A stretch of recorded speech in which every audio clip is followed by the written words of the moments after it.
I'm just dying to answer spoilery questions, so I'm like, well, I guess we could just put like a warning at the beginning and be like, you will be spoiled. So I've tried to word this question to be, but can you say anything, or will there be things that happen in this series that are just going to obliterate or change the way that we know the Clave and Shadowhunters now?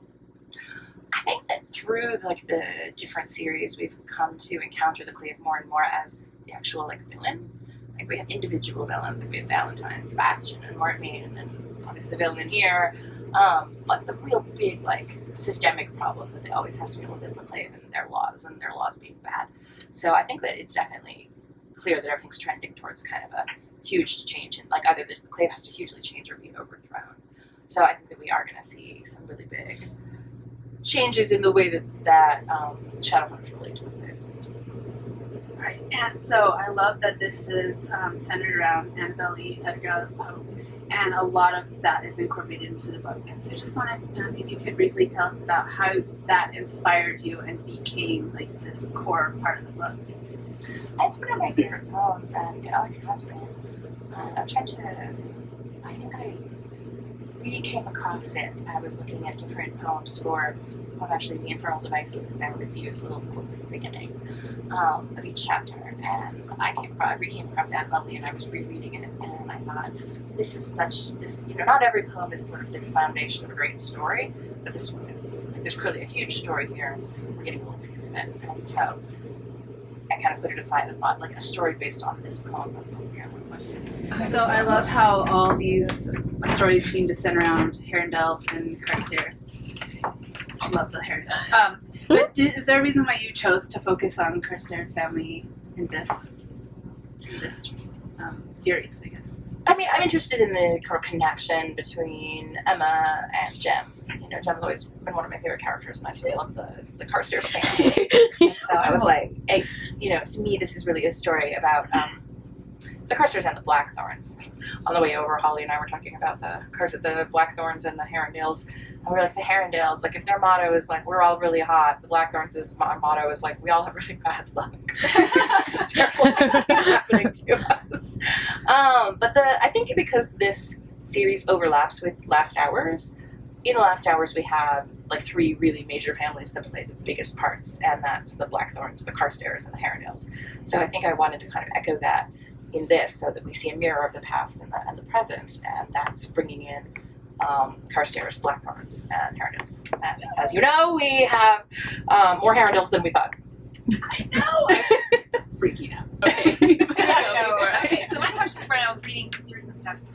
So the next book is it Lord of Shadows? Lord of Shadows. Is that for sure? Because I saw Prince at one point, but it's Lord. Well, I had originally thought about calling it Prince of Shadows, but then I was trying to make it match more thematically with Lady Midnight, and so Lady Midnight, Lord of Shadows. And the Queen of Air and Darkness. Queen of Air and Darkness. Is that right? Okay. Anything you can tell us about those that's not a spoiler? I mean, I think there's some stuff that I've talked about. Definitely, we've seen some of the business with the fairies in this book. Like, clearly they're more significant, in the Dark Artifices, especially because we have Mark and he connects some of the fairies and Kieran and whatnot. So we're gonna see the Unseelie court and finally meet the Unseelie king and kind of the dark counterpart to the Seelie queen and the Seelie court that we've had before. So I've had a lot of fun with that, and then also because this mirrors Last Hours, we go to modern England and sort of see who runs the institute now, what it's like, how it's sort of affected by things that happened in the past, and what's going on there. So, both of those things have been really fun to write so far. Well, then that kind of leads into the next question. I didn't know. I can't remember where I read it, but it said that The Last Hour, is that another series, like completely? The Last Hours is a sequel. And it's set in London? The Last Hours is the sequel series to the Infernal Devices. Oh my gosh, I'm so excited. When I said 1903 London, I'm like, what? Please tell me. So it takes place in London because it takes place after the Infernal Devices, and so we go to it's 1903. So we go to a bunch of years after, and Will and Tess have been married for a while. They have these kids. The kids are have their own issues and troubles and whatnot, and so their story kind of mirrors the story in Dark Artifice. It's kind of like how Mortal Instruments and Infernal Devices kind of mirrored each other. And I'm trying to think of like really embarrassing stuff, but I actually think the worst was trying to find cover models for the books because I've been involved in that process. And so they sent me a bunch of models for Julian for the second book, and I was like, no, I don't. Like, we don't know where we are now, but we'll find somebody. But I was like, all these guys, they, no, not working for me, not cute enough, whatever. So I had to Google hot teenage boys. And then I was like, oh, and my husband came up and he's like, what are you doing? And I was like, this is not what it looks like. So if you could invite any three people to like hot chocolate or dinner, whatever it be, living, dead, fictional, whatever. Let's think about this. Do you know? Jane Austen, Oscar Wilde, Jon Stewart. That's a good mix. Oh, that's a party. I think we'd have a good time. Wilde would mix that up. Jon Stewart would be so happy he got invited. I know.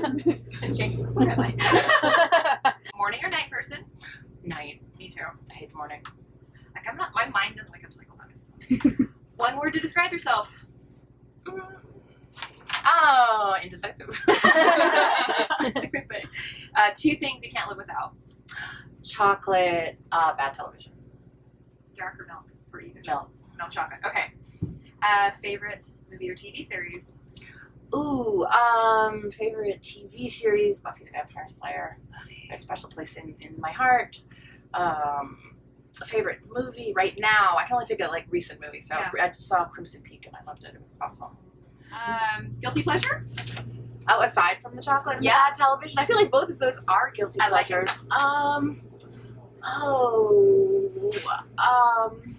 K-dramas. Which what? K-dramas. Korean dramas. Oh.